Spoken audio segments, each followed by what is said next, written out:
But under both laws, the what's called the statute of limitation to bring employment cases is always 1 year. Now, what is a statute of limitation? Statute of limitation is basically the period of time during which parties can bring disputes against one another related to the employment matters. So, for example, an employee is either terminated or resigns from a company, then the period after the sort of after which or during which they can still bring a case against the company. So that's basically the period that's called the statute of limitation. And but that's the claims related to their employment.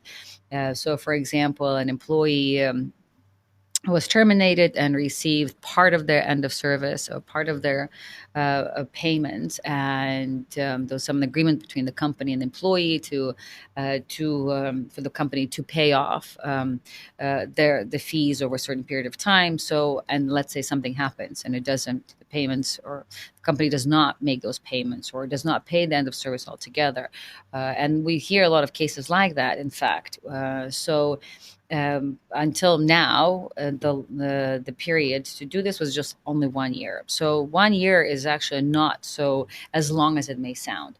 Now, the objective and the sort of motivation behind the statute of limitation, and this statute of limitation in particular, was to give both parties some sort of sense of closure. So this is why, generally speaking, statute of limitation exists. It's just so that companies, for example, can move on and not worry about that 15 years down the road, employees can still bring a case against them. And equally so for employees is like that the companies cannot come after them for beyond a certain period of time. So that's, generally speaking, why statute of limitation exists. And in employment cases, by virtue of what employment law and employment cases usually are, the statute of limitation naturally or logically makes sense for it to be much shorter. So, for example, if certain legal matters have much longer statute of limitation, 15 years, 20 years, 10 years.